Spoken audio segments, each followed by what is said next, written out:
ᱛᱮᱦᱮᱧᱟᱜ ᱜᱟᱞᱢᱟᱨᱟᱣ ᱟᱠᱷᱲᱟ ᱨᱮ ᱥᱟᱱᱟᱢ ᱠᱚ ᱥᱟᱹᱜᱩᱱ ᱫᱟᱨᱟᱢ ᱳᱭᱮᱥᱴ ᱵᱮᱝᱜᱚᱞ ᱥᱟᱱᱛᱟᱞ ᱯᱨᱚᱯᱷᱮᱥᱟᱨᱥ ᱮᱥᱳᱥᱤᱭᱮᱥᱚᱱ ᱯᱟᱦᱴᱟ ᱠᱷᱚᱱ ᱡᱟᱣᱜᱮ ᱱᱚᱝᱠᱟᱱᱟᱜ ᱚᱱᱞᱟᱭᱤᱱ ᱛᱟᱞᱟᱛᱮ ᱜᱟᱞᱢᱟᱨᱟᱣ ᱥᱟᱯᱲᱟᱣ ᱦᱩᱭᱩᱜ ᱠᱟᱱᱟ ᱥᱚᱢᱟᱡᱽ ᱨᱮᱱ जुदा जुदा हर को लगित ते नवा लहा आयमा गान वीडियो तैयार हुई कना जहां पठुओ को मेना कुआ उनको को दिस हुदिस बाखरा तेहेन दो चासी हर को लगित मी दिस हुदिसना आखड़ा सपड़ाव हुई कना सरकार पाहटा खन चेत चेत सुजोग सुविधा मेना अकदा ब्लॉक खना चेत चेत सुजोग सुविधा बन ᱧᱟᱢᱮᱫᱟ ᱥᱮ ᱢᱮᱱᱟᱜ ᱛᱟᱵᱚᱱᱟ ᱚᱱᱟ ᱠᱚ ᱵᱟᱵᱚᱫ ᱛᱮ ᱛᱮᱦᱮᱧ ᱫᱚ ᱜᱟᱞᱢᱟᱨᱟᱣ ᱦᱩᱭᱩᱜᱼᱟ ᱟᱨ ᱛᱮᱦᱮᱧᱟᱜ ᱜᱟᱞᱢᱟᱨᱟᱣ ᱨᱮ सेटर मेना किना बारिया मानतान गंके सेटर मेना अकादिया मानतान अमृत कुमार हांसदा गंके जोहार जोहार गे गंके और मानतान अमृत कुमार हांसदा गंके दो असिस्टेंट डायरेक्टर ऑफ एग्रीकल्चर जहां दो सह कृषि अधिकर्ता लेकाते मेना अकादिया रघुनाथगंज 2 ब्लॉक रे मुर्शिदाबाद जिला ओना साउते सेटर मेना अकादिया मानतान तापस कुमार हेम्ब्रम गंके जोहार मानतान तापस कुमार हेम्ब्रम गंके दो असिस्टेंट प्रोफेसर लेकाते मेना अकादिया डिपार्टमेंट ऑफ एग्रीकल्चरल एंटिमोलॉजी उत्तर बंग कृषि विश्वविद्यालय रेना माझीहान कैंपस रे जहां दो दक्षिण दिनाजपुर जिला रे पड़ा खना तो तेहे냐 जहां गालमाराव जे चास बास नोआ इदी काते गालमाराव हुयुआ नोआ रे सरकारी गड़ो को चेत को मेना नोआ बाबत ते गालमाराव एहब लगी से गालमाराव लाते चलाव लगी इन नेहराय कना मानतान तापस Kumar Hembrom गंके West Bengal Santal Professor Association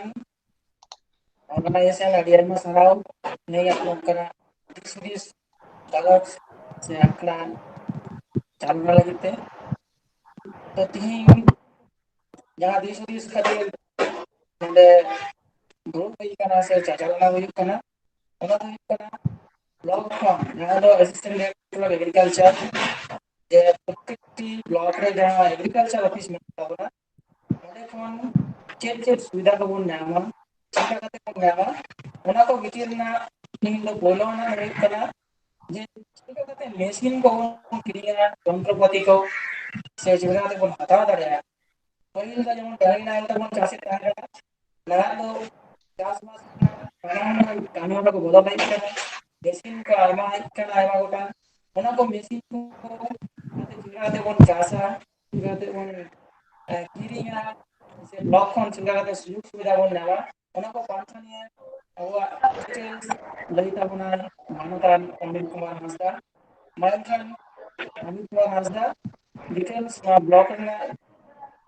machine ना जंत्रपाति ना पश्चिम बंग सरकार जहां से चेका कते उनी एमक कना चेका कते किरिंग ना सुजुग सुविधा नामक कना ओना निये बार कथा लई लगी नेहराय कना पुइले रेगे आबिन चाचलाव किन तीन जहां लाइन के बीच हुई कना तीन चास कमी साथे जहां को जपड़ा बिना बुना ओना साथे अबवा বিভিন্ন जहां दफ्तर बिना सरकारी दफ्तर नवा दफ्तर रे चेक को अब सुविधा बन ᱧᱟᱢᱟ चासी को बाखाते चास बाबत लगी दो कृषि जंत्रपाति जहां स्कीम मिला नोरे सब्सिडी से भर्तुकी जापावा आदि गोटांग मेसिन के बन नेला अब बन व्यवहारा माठ करे आदि गोटांगा तो बन बाडाई गया हयतो जे बाजार खन के बन किरिंग अगुया तो नितो दम तो हर को काटी सचेतन लगिते जे नोंका विभिन्न सरकारी दफ्तर रे सरकार जहां ठेन भर्तुकी आय नोंकाय घोषणा का तो ओना को चिलका रे बन एभेला अब संतार हर को दो आदि समय गे नोंका खबर को बाबन बाडाया ओका करे चिलका बन जोगाजोग लेखान नो मेसिन को ᱧᱟᱯᱟᱢᱟ तो पुइले रेगे अब नो विभिन्न ब्लॉक रे आलिया ओड़ा दो जदियो पुरुलिया रेगे कासपुर ब्लॉक रे बट नोटे कमी सूत्रे नितो मुर्शिदाबाद रे पोस्टिंग नितो जंत्रपाति बाखराते जहां गवर्नमेंट आ नोटिफिकेशन उडुक काना जे 17 अगस्त खन 1 सेप्टेम्बर अब्दी ऑनलाइन एप्लीकेशन जहां दो www.matirkotha.net नोंका मिटेन ওয়েবসাইট को खुलाव का जहां वेबसाइट माध्यम ते चासी को सरासरि ऑफिस बांग सेन काते ओड़ा खन बा कंप्यूटर सेंटर चलाव काते यंत्रपाति को आवेदन दाड़िया तबे आदिगान बाखा मिना नोआ परपरिं लई इदिया मिटन बारिया पिया नोंका परपर जहां को धाप मिना आकी इने रेगे जहां मेन तिना दो जे निये www.matirkotha.net नोडे चलाव काते चेक को इदी लगा ऑनलाइन एप्लीकेशन जहां यंत्रपाति नाम लगित ते ना पुइले रेगे जहां चासी आवेदना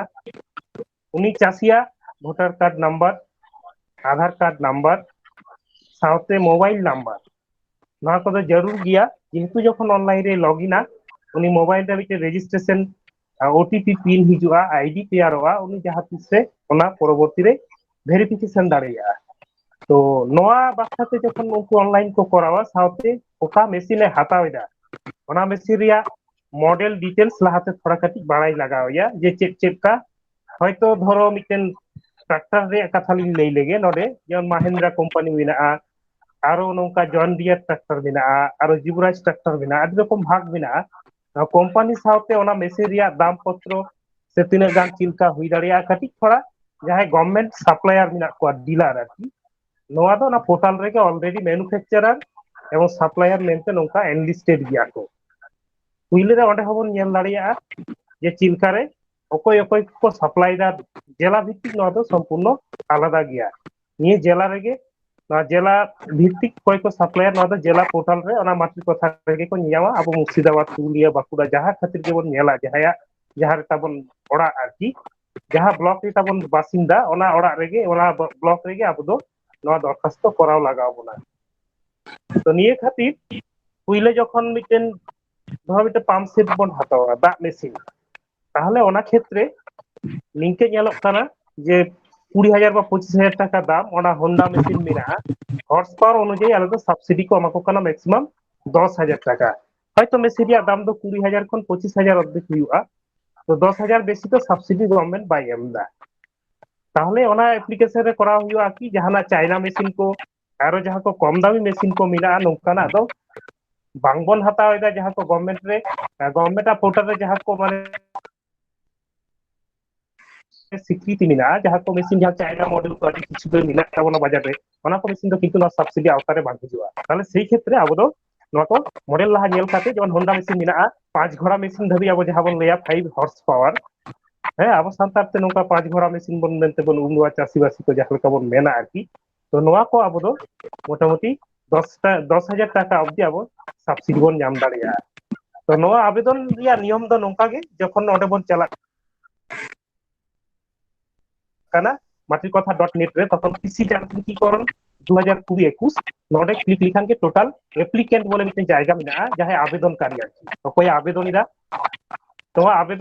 আবেদনকারী ওডে অ্যাপ্লিকেন্ট চালাও করতে নাম নিতুম কই রেজিস্টার তে এবং ওকা মেশিনে হাতাওয়া ওনা মডেল এবং টোটাল না কত ডিসপ্লে রে নামো ওডে পাশাপাশি ওয়েবসাইট রেগে এম মিনা যে তিনা গান দাম হুই দাঁড়িয়া আর সাবসিডি পার্সেন্টেজ হ আলে নোড়া অফিস করে মানে টাকাও কা দিয়া সাথে সাথে ওনা অনলাইন রে হ্যাপাম কান গিয়া তো থোড়া হয়তো বন অসুবিধা যত হর নৌকা অনলাইন রে বাবন কামিয়া তো সেই ক্ষেত্রে হয়তো আবো ব্লক রে চালাও কাতে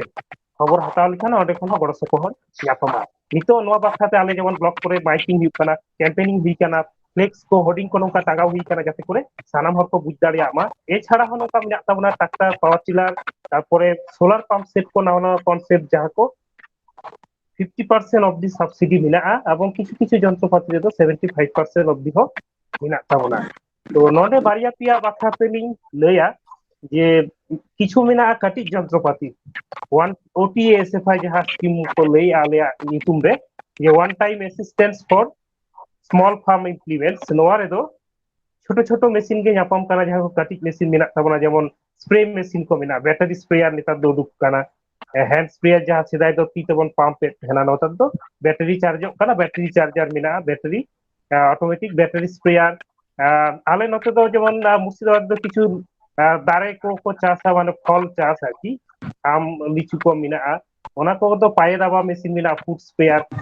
জায়গা থেকে को দাবাওতে আদো দারে চিতারে को স্প্রেয়ার নৌকানা জিনিস को মিনা সাউতে ᱦᱩᱲᱩ ᱡᱷᱟᱲᱟᱭ ᱢᱮᱥᱤᱱ ᱠᱚᱵᱚᱱ ᱧᱮᱞ ᱜᱮᱭᱟ, ᱯᱟᱭᱮ ᱫᱟᱵᱟ ᱢᱮᱥᱤन ᱡᱟᱦᱟᱸ ᱠᱚ ᱢᱮᱱᱩᱣᱟᱞ ᱟᱨᱠᱤ, ᱱᱮᱛᱟᱨ ᱛᱚ ᱟᱹᱰᱤᱜᱟन ᱢᱮᱥᱤᱱ ᱩᱰᱩᱠ ᱠᱟᱱᱟ ইলেকট্রিক ᱛᱮᱦᱚᱸ ᱪᱟᱹᱞᱩᱜᱼᱟ ধান ঝাড়াই মেশিন, ᱟᱵᱚ ᱦᱩᱲᱩ ঝাড়া মেশিন ᱟᱵᱚ ᱡᱟᱦᱟᱸ ᱠᱚᱫᱚ ᱯᱟᱭᱮ ᱫᱟᱵᱟ ᱵᱚᱱ ᱧᱮᱞ ᱵᱟᱲᱟᱭᱟ ᱡᱟᱭᱜᱟ ᱛᱮᱵᱚᱱ ᱞᱮᱵᱮᱫᱟ ᱟᱨᱠᱤ, ᱚᱱᱟ ᱠᱚᱦᱚᱸ ᱱᱚᱣᱟ ছোট খাটো মেশিন মধ্যে মেনাᱜᱼᱟ, ᱫᱟᱜ ᱯᱟᱭᱤᱯ ᱢᱮᱱᱟᱜᱼᱟ, এভরিথিং মানে চাষ কামিরে যা যা ᱠᱚ ᱞᱟᱜᱟᱜᱼᱟ ছোট খাটো মেশিন ᱫᱚ ᱟᱵᱚ অফলাইন ᱨᱮᱦᱚᱸ ᱮᱯᱞᱟᱭ ᱜᱟᱱᱚᱜᱼᱟ। অফলাইন ফর্ম ᱫᱚ ᱟᱵᱚ এডিএ অফিস ᱡᱟᱦᱟᱸ ᱫᱚ ᱟᱵᱚ ᱫᱚ এডিও অফিস ᱞᱟᱦᱟতে এগ্রিকালচার ᱰᱮᱵᱷᱞপমেন্ট অফিস ᱛᱟᱦᱮᱸ ᱠᱟᱱᱟ, ᱱᱮᱛᱟর ᱫᱚ ᱧᱩᱛᱩᱢ ᱠᱟᱹᱴᱤᱡ ᱠᱚ ᱯᱟᱞᱴᱟᱣ ᱠᱟᱜᱼᱟ, ᱡᱮ ᱥᱚᱦ কৃষি অধিকর্তা ᱱᱚᱝᱠᱟ অফিস করণ ᱠᱚ ᱛᱮᱭᱟᱨ ᱠᱟᱜᱼᱟ। তো ᱚᱸᱰে ᱪᱟᱞᱟᱣ লেনখান অফলাইন ᱛᱮᱦᱚᱸ কিছু ফর্ম ᱧᱟᱯᱟᱢ ᱠᱟᱱᱟ ᱵᱟ ᱚᱱᱟ অনলাইন ᱨᱮᱦᱚᱸ ᱚᱸᱰᱮ ᱠᱷᱚᱱ ওয়েবসাইট ᱠᱷᱚᱱ ᱦᱚᱸ ফর্ম ডাউনলোড গানোয়া, ᱡᱟᱦᱟᱸ ᱠᱚ ᱠᱟᱹᱴᱤᱡ যন্ত্রপাতি ᱱᱚᱣᱟᱧ ᱞᱟᱹᱭ ᱪᱚᱭᱟ ᱟᱨᱠᱤ, যে ওনা তো বিভিন্ন রকম যন্ত্র হাতাও কাতেন, ধরো বা 10,000 টাকায় বিল কিরা টোটাল 4-5টি মেশিন মিলে, বা বাড়িয়াኝ হাতাও কিনা 10,000 টাকা, তাহলে মোটামুটি ইয়ে সাবসিডি 50% মানে 5,000 টাকা সাবসিডি ᱧᱟᱢᱟ। তাহলে ম্যাক্সিমাম 10,000 টাকা অব্দি ওটা সাবসিডি ᱧᱟᱢᱚᱜᱼᱟ, তাহলে 20,000 টাকা ধারিᱡ মেশিনিᱧ হাতাও দাঁড়িয়েᱜᱼᱟ, তাতে ইয়ে স্প্রে মেশিন, তারপর ইয়ে পেডি থ্রেসার ᱦᱩᱭ ᱫᱟᱲᱮᱭᱟᱜᱼᱟ, বা আদার দেন ᱟᱵᱚ ᱡᱟᱦᱟᱸ ᱠᱚ ᱯᱟᱭᱤᱯ ᱠᱚ ᱰᱮᱞᱤᱵᱷᱟᱨᱤ ᱯᱟᱭᱤᱯ ᱠᱚ ᱢᱮᱱᱟᱜᱼᱟ ᱫᱟᱜ মেশিন ᱥᱟᱶᱛᱮ ᱟᱨᱚ ᱡᱟᱦᱟᱸ ᱠᱚ ᱞᱟᱜᱟᱜᱼᱟ, ᱱᱚᱣᱟ ᱠᱚ ছোট খাটো জিনিস হাতাও ᱞᱟᱹᱜᱤᱫ ᱛᱮ ᱚᱸᱰᱮ ᱵᱚᱱ হাতাও দাঁড়িয়েᱜᱼᱟ। ᱱᱚᱣᱟ ᱫᱚ অফলাইন এবং অনলাইন বানার থেকে চালুক কানা, ᱱᱚᱣᱟ ᱫᱚ অফিস ᱨᱮ ফর্ম পরেতে জমা লাগাᱜᱼᱟ, এবং জমা ভিত্তিতে ফার্স্ট কাম ফার্স্ট সার্ভ ᱱᱚᱣᱟ ᱫᱚ ᱯᱚᱨᱮᱞᱮ যখন ᱱᱚᱣᱟ 1 সেপ্টেম্বর পুরোᱜᱼᱟ, অকᱚᱭ ᱛᱤᱱᱟᱹᱜ ᱜᱟᱱ ᱵᱚᱱ ᱮᱯᱞᱟᱭᱮᱫ ᱠᱟᱱ ᱵᱞᱚᱠ ᱨᱮ টোটাল লিস্ট লে অনলাইন ᱠᱷᱚᱡ ᱞᱮ ᱩᱰᱩᱠᱟ, যে অকᱚᱭ ᱚᱠᱟ ᱫᱤᱱ ᱨᱮ ফার্স্ট কাম ফার্স্ট সার্ভ অকᱚᱭ ᱞᱟᱦᱟ ᱠᱚ ᱮᱯᱞᱟᱭ ᱠᱟᱜᱼᱟ ᱚᱱᱠᱟ ᱵᱷᱤত্তি ᱛᱮᱜᱮ ᱱᱚᱣᱟ ᱫᱚ ᱧᱟᱯᱟᱢ ᱠᱟᱛᱷᱟ ᱠᱟᱱᱟ। তো নৌকা গে আরহᱚᱸ ওটিএস ᱛᱷᱟᱭ ᱵᱟᱫ দিয়ে যেমন শক্তি চালিত যান্ত্রিকীকরণ যাহা এফএফএসএম স্কিম মেনাᱜᱼᱟ, ᱡᱟᱦᱟᱸ ᱨᱮᱫᱚ ᱯᱟম্ᱯ ᱥᱮᱴ ᱠᱷᱚᱱ ᱮᱦᱚᱵ ᱠᱟᱛᱮ ᱟᱨᱚ ᱞᱟᱹᱴᱩ ᱢᱮᱥᱤᱱ ᱡᱟᱦᱟᱸ ᱠᱚ ᱚᱸᱰᱮ ᱧᱟᱯᱟᱢ ᱠᱟᱱᱟ, ᱚᱱᱟ ᱠᱷᱮᱛᱨᱮ ᱫᱚ ᱟᱵᱚ মোটামুটি 50% সাবসিডি, মোটামুটি 40 ᱠᱷᱚᱱ 50% যত ᱨᱮᱜᱮ ᱱᱚᱝᱠᱟ সাবসিডি ᱢᱮᱱᱟᱜᱼᱟ মেশিন দাম অনুপাত যত ভেগার ভেগার তে ᱞᱟᱹᱭ ᱞᱮᱠᱷᱟᱱ হয়তো আরো সময় বেশি হাতাওয়া। আবো তো থোড়া নৌকা ব্লক ᱨᱮᱵᱚᱱ ᱡᱳᱜᱟᱡᱳᱜ ᱞᱮᱠᱷᱟᱱ হয়তো আরো ডিটেলস ᱵᱚᱱ বুঝ দাঁড়িয়েᱜᱼᱟ, লিফলেট ফ্লেক্স নিকেতে উডুক ᱠᱟᱱᱟ, এবং যন্ত্রপাতি ভিত্তিতে আলাদা আলাদা কাতে নৌকা ᱠᱚ করাও ᱠᱟᱜᱼᱟ। আরহᱚᱸ মিদᱴᱮᱱ স্কিম মেনাᱜᱼᱟ ᱡᱟᱦᱟᱸ ᱫᱚ ᱞᱟᱹᱴᱩ ᱪᱟᱹᱥᱤ ᱠᱚ ᱞᱟᱹᱜᱤᱫ, ᱡᱟᱦᱟᱸᱭᱟᱜ ᱫᱚ 8-10 বিঘে জমি মেনাᱜᱼᱟ, আরো লাᱹᱴু কিছু যে কাস্টম হায়ারিং সেন্টার ᱡᱟᱦᱟᱸ ᱫᱚ কৃষি যন্ত্রপাতি ভাড়া কেন্দ্র,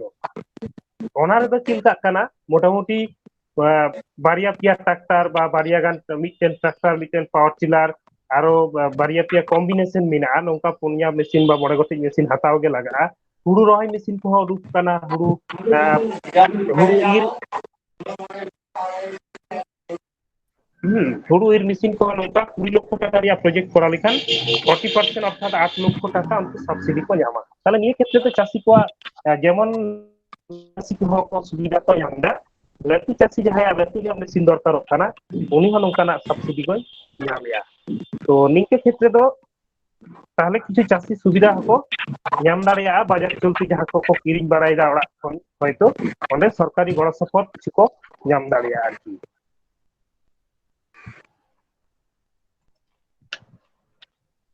ᱟᱵᱚ ᱚᱱᱟ ᱠᱚᱨᱮ ᱫᱚ ᱦᱚᱭতো ᱱᱚᱝᱠᱟ রাইস প্ল্যান্টার ট্রান্সপ্ল্যান্টার ᱡᱟᱦᱟᱸ ᱵᱚᱱ ᱞᱟᱹᱭᱮᱜᱼᱟ ᱦᱩᱲᱩ ᱨᱚᱦᱚᱭ মেশিন ᱠᱚ ᱱᱚᱝᱠᱟ ᱪᱟᱹᱞᱩ ᱵᱟᱹᱱᱩᱜᱼᱟ, ᱵᱟᱴ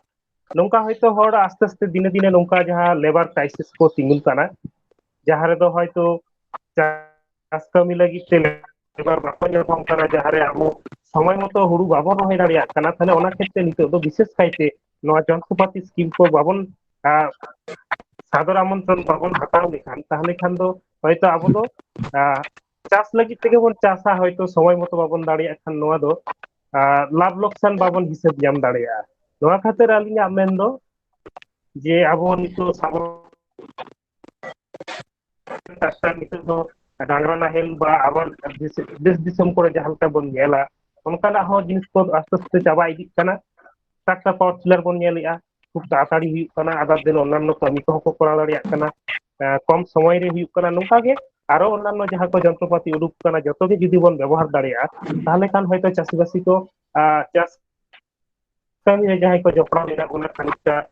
নিজের মতো কাতে বন চাষ দাঁড়িয়েᱜᱼᱟ, সময় রে বন চাষ দাঁড়িয়েᱜᱼᱟ, লাভ লোকসান কাটিᱡ বন হিসাব ᱧᱟᱯᱟᱢ ᱫᱟᱲᱮᱭᱟᱜᱼᱟ। তো ᱱᱚᱣᱟ ᱠᱚ ᱫᱤᱥ ᱦᱩᱫᱤᱥ ᱪᱟᱹᱥᱤ ᱠᱚᱴᱷᱮᱱ ᱞᱤᱧ ᱞᱟᱹᱭ ᱥᱚᱫᱚᱨᱟ, ᱡᱟᱛᱮ ᱠᱚᱨᱮ ᱱᱚᱝᱠᱟᱱᱟᱜ ᱥᱠᱤᱢ ᱨᱮ ᱟᱵᱚ ᱜᱚᱲᱚ ᱥᱚᱯᱚᱦᱚᱫ ᱦᱟᱛᱟᱣ ᱞᱟᱹᱜᱤᱫ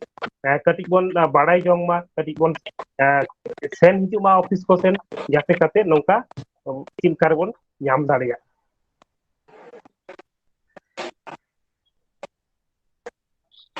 আর মিটটি কথা দড়হা তেলিং লই লেগে যে চেক কো লাগা'a যখন অ্যাপ্লিকেশন বন করাওয়া দরখাস্ত যখন বন করাওয়া চাষিয়া ডকুমেন্টস মেনতে ভোটার কার্ড আধার কার্ড আর ফোন নাম্বার সাথে উনিয়া তেহেন কানা बैंक अकाउंट रे प्रथम पाता फर्स्ट पेज नौका सिस्टम काना जे आम बिन पुरो दामते मेसिन बेन हतावा तारपरे ओना बैंक अकाउंट रे जखन बिल सबमिट हुआ ऑफिस रे छवि टबि काते जे मिटेन है होंडा मेसिन मिटेन दा मेसिन बेन हताव किया 20000 टाका बिल काते बेन आगु किया उनी गवर्नमेंट सप्लायर काना जहां डीलर आकी निया nyutum do ऑफिस रे को लई दाड़िया बेना जे कोई कोठेन बेन हताव दाड़िया नवा हताव काते जखन बिल जमा ऑफिस रे तखन সাবসিডি দো অ্যাকাউন্ট রে বলো না তার মানে নিজেরা পয়সা থেকে পুরোটা হাতা হইয়া কইলে তারপর সাবসিডি দো অ্যাকাউন্ট রে ক্রেডিট হওয়া তো নিংকে খাতির নৌকা গে সিস্টেম মিনা লাহাতে তো সাবসিডি বাং ᱧᱟᱯᱟᱢᱟ যাতে খাতে নোয়া পরবর্তী রে আবো সেটেল আপ করলো আর নৌকা ডিলার যাহাই কো মিনা কোয়া সাপ্লায়ার নোয়া দো লিস্ট যেহেতু অলরেডি মিনা নডে দো যে যেমন সাপ্লায়ার কে কো পছন্দ কোয়া ওন্ডে খন গে নৌকা কো বাছাও দাড়িয়া নৌকা বাধ্যবাধকতা তো বানুয়া যে নডে খন গে হাতাও গানোয়া এবং গড় সপোর্ট হো ভাগি কো ᱧᱟᱢᱮᱜᱼᱟ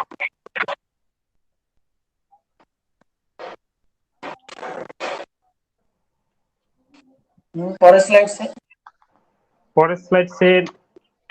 नेक्स्ट जी में थोड़ा तबे नोने उनका ऑल मिना नोआ जहां पन नियामिया जे user manual online application check को लगा नोडे ऑलरेडी मिड बार कथा लई लई तेगे लहारे गिली ले का ठीक गया जे नोडे एप्लीकेशन फॉर्म ये नोडे टोटल डिटेल्स ता एम मिना जहां को नितार दो कंप्यूटर को मोबाइल को बन घटायदा नेल लिखान आदि किछु बन नियामदा नितार दो मोबाइल को तो बन कमी दाड़िया कान गया नेल लिखान हयतो डिटेल्स बन बुझ दाड़िया जे नोडे matrikotha.net सेंड करते एप्लीकेशन फॉर्म अप्लाई ऑनलाइन नोंका ऑल मिना चिलका पर सिस्टम रे को ओलाका जे अप्लाई रेजिस्ट्रेशन ऑप्शन रे क्लिक लिखान गे तारपर रेजिस्ट्रेशन चला लेखान मिटन मोबाइल नंबर दिए रेजिस्ट्रेशन हुआ ओटीपी चला मोबाइल रे ओनागे पासवर्ड उनी मिटन जखन ओना पासवर्ड रे ओंडे एमा आस्ते आस्ते ओना पर के डैशबोर्ड हिजुआ ना डैशबोर्ड लाबी हिजुआ যে উনিয়া নিউটুম তারপরে এই লাতার সে আমরা লাতার সে নৌকা কো এম ইডি কা এবং নেক্সট স্লাইড নডে নৌকা অলমিনা যে পরপর উনিয়া নিউটুম কো জমি মোজা দাকটিয়াল জমি কাগজ হো লাগা যাহা লই দুই হিরিনিয়া ইমিটেন যে কোনো দাকটিয়াল তেহেন লেনখান গে হিউয়া নৌকা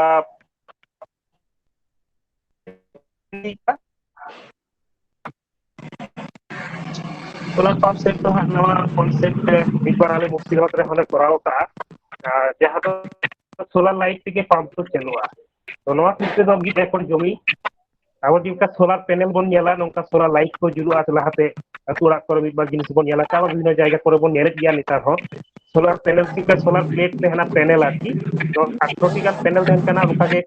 हॉट पावर अनुযায়ী नवा तो काटी थोड़ा कॉस्टिंग गया सोलर पंप इंस्टॉलेशन अब ओना करे तो हयतो पुरुलिया बाकुड़ा करे दा लेया जदि आबार लातार ᱧᱚᱜᱚᱜᱼᱟ ताहले खान हयतो खरच दो आरो बाड़तिया बाट नवा करे दो 3.5 लाख निके मध्य के मिटेन टोटाल बाजेट इन मध्य हयतो सब्सिडी हो भागे परिमाण को ᱧᱟᱢᱮᱜᱼᱟ मोटामुटी 2,37,000 बा 2.5 लाख अवधि नोंका के सब्सिडी जापन काना तो निये को क्षेत्र दो पावर टिलर बा जहाय सोलर पंप सेट को हतावदा मिड एकड़ जमी को हतावया नोडे लागा आरकी जेड़ा को ऑल मिना नो गाइडलाइन रे परते नोंका को रिवाइज टिका नोंका मीटिंग हुइलन थेना बोले ले लिया जे नोंका आदि होड़ा के चास जमी कम गया तो 1.5 एकड़ जमी माने आदि उतर मिड एकड़ माने अब 3 बीघा काछे काछी निके जमी तेहन हुई लगती मिना जहाय को solar pump set power tiller को हतावा আর যাহাই কো ট্রাক্টর বা নোয়া কো বন হাতাওয়া নোয়া করে হনকা কো অলকা যে মোটামুটি কিছু জমি তো তেহেন গে লাগা এক খন 1.5 একর মধ্যে ইনকে জমি বাং তেহেন খান হয়তো অসুবিধা কিন্তু যাহা কো লাহারে লেইকে আজে কাটি কাটি মেশিন পত্র যাহা কো স্প্রে মেশিন জায়গা তেলে দেনা হুরু ঝাড়াও মেশিন বা আরো জাহানা কো মিনা ড্রাম সিডার কো মিনা নৌকানা হুডিং হুডিং মাত্রা যাহা যন্ত্রপাতি को ओना करे दो नोंका कोनो मैंडेटरी दो बानुआ जमी जायगा दो मिटन जे कोनो दाखतियान तेहन खान गे हुइवा जहाय आवेदन निरा उनिया नितुम दे तो नोडे अडिगान भाग ऑल मिना जहां को बन नियामिया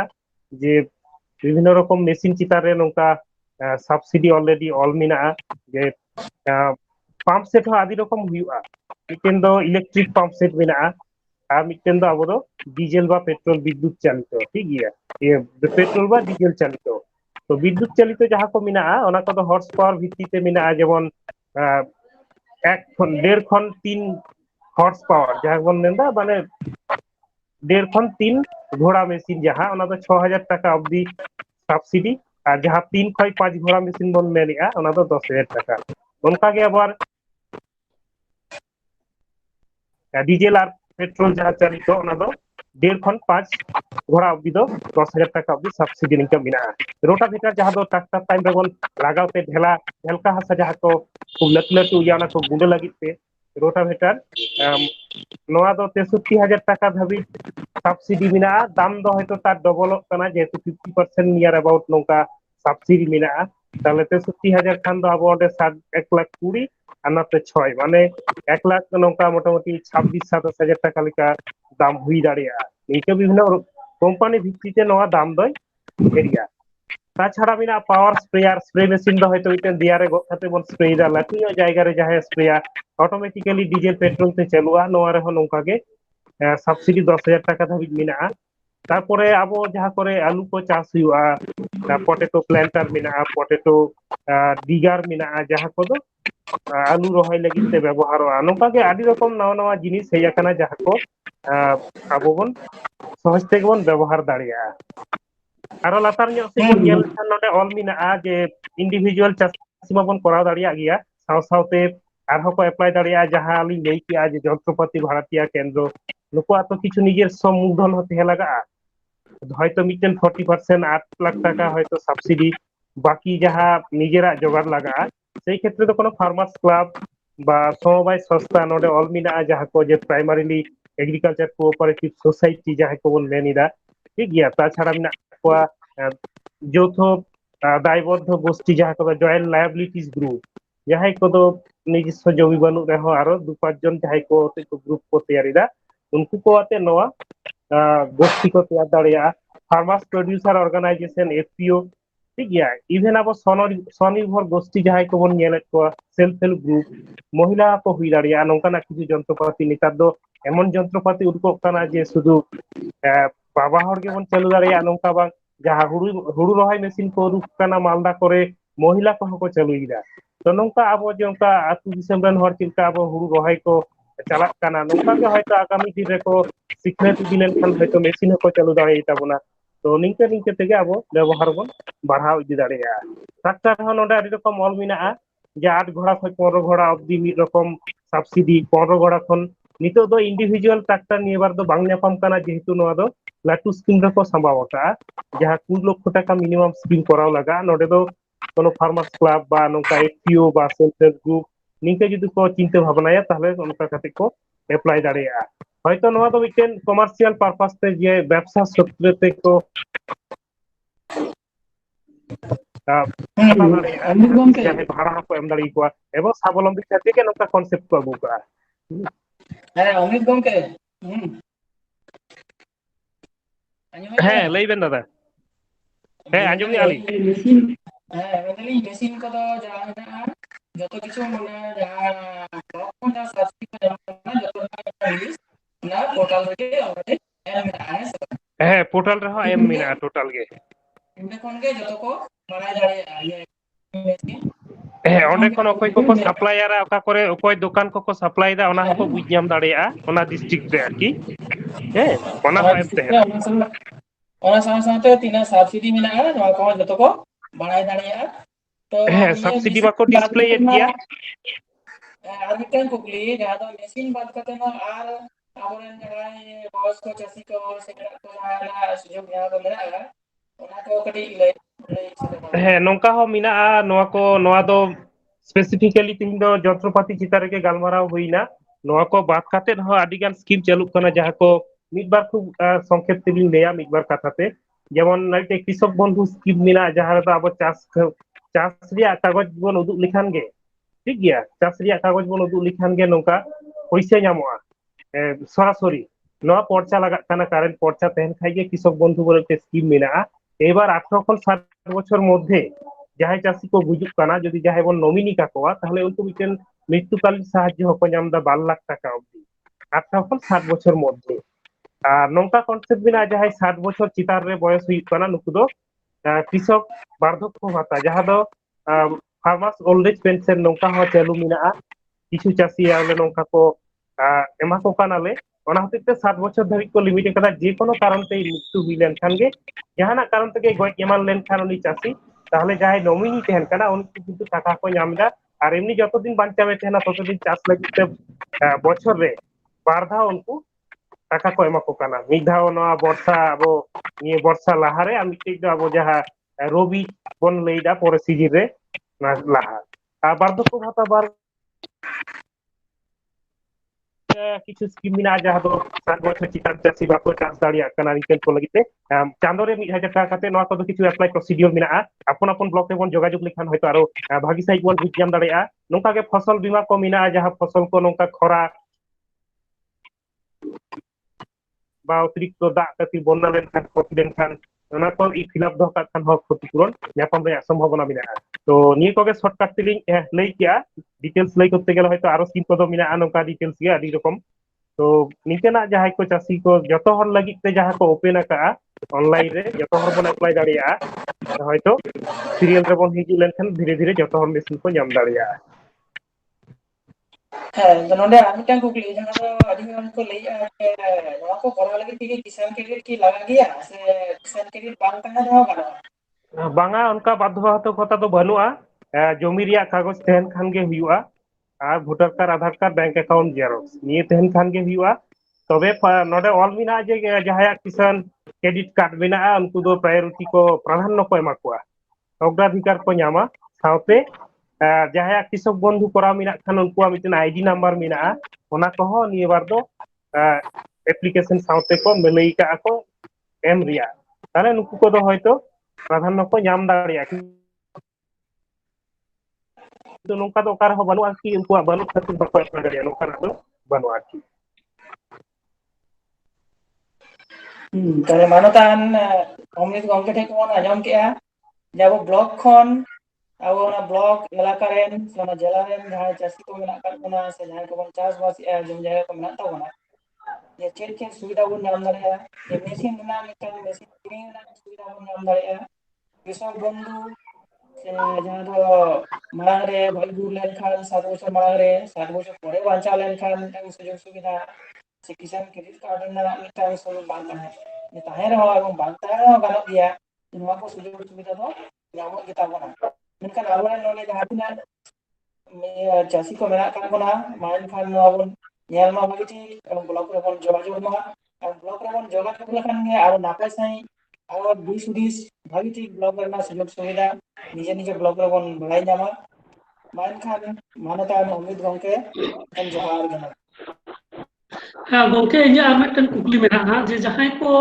হয়তো অনলাইন ᱨᱮᱭᱟᱜ ᱩᱱᱟᱹᱜ সুবিধা বাংকᱚ ᱧᱟᱢ ᱮᱫᱟ ᱥᱮ বাংকᱚ ᱵᱟᱲᱟᱭᱟ ᱩᱱᱠᱩ ᱡᱩᱫᱤ সরাসরি ব্লক অফিস ᱨᱮ ᱪᱟᱞᱟᱜ ᱠᱚ ᱞᱟᱹᱭᱟ তাহলে অকᱚᱭ ᱴᱷᱮᱱ ᱠᱚ যোগাযোগᱟ ব্লক ᱨᱮ ᱥᱮᱱ ᱠᱟᱛᱮ? হ্যাঁ নৌকা নৌকে অভিজ্ঞতা সবকে মেনাᱜᱼᱟ অঙ্কে জাহাᱸᱭ ᱠᱚ ᱨᱮ গড় ᱞᱟᱹᱜᱤᱫ অফিস স্টাফ ᱠᱚᱣᱟ সরিবা অফিসার সাথে ᱠᱚ ᱧᱟᱢᱟ নৌকা একদম কুরুমুটু চিন্তা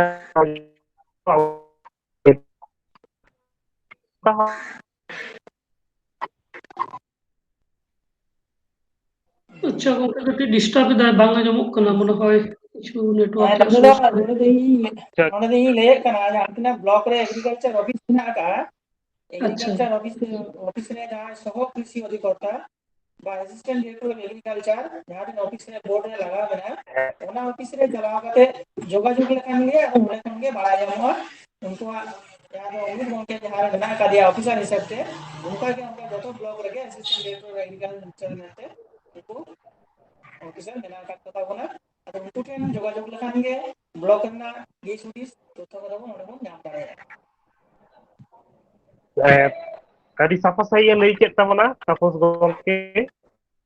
तो नौका के ब्लॉक में को जोगाजोग लेखन अवश्य गड़ सपोर्ट को ᱧᱟᱢᱟ और जाते करते जतो हर को अप्लाई दाड़िया मा नोआ खातिर के नौका को ऑनलाइन को कराव का नोआ रिया सुविधा हयतो अकोय बन बाछा दाड़िया को नौका दो first come first serve basis पे लहारे की मिदा लिंग लेली दा जे लगन माछा जदि बन अप्लाइया ताहले ᱧᱩᱛᱩᱢ कटी लहा ᱧᱚᱜ रे तहन ताबोना जेहेतु गत 17 तारीख खन ऑलरेडी एहब का गत सोमवार खन निये मोटामुटी पहले सेप्टेम्बर अब्दि जदियो चलुआ तो जहां जहां लहाते अप्लाइया लहा को ᱧᱟᱢᱟ गे गाइडलाइन मिना उनका बड़ाई खातिर जदि बन अप्लाई दाड़िया लहा ᱧᱚᱜ ताहले खान हयतो ᱧᱟᱢ रिया संभावना जहां लेका फंड हिजु आइबार उनका परपोर्ट से बन को एम इदिया को आरकी अच्छा अच्छा अडी आयमा सारहाव मनोतान अमृत कुमार हांसदा और मनोतान तापस कुमार हेम्ब्रम गमके तेहेन चासीबासी हड़ को लगी सरकारी सुजोग सुविधा बाबत गलमाराव बेन दहो किदा ओना खातिर अडी अडी सारहाव इन्या गलमाराव दो नोडे गबन मुचाइदा जोहार आबिन हो आदि गेल ताहाव जोहार गे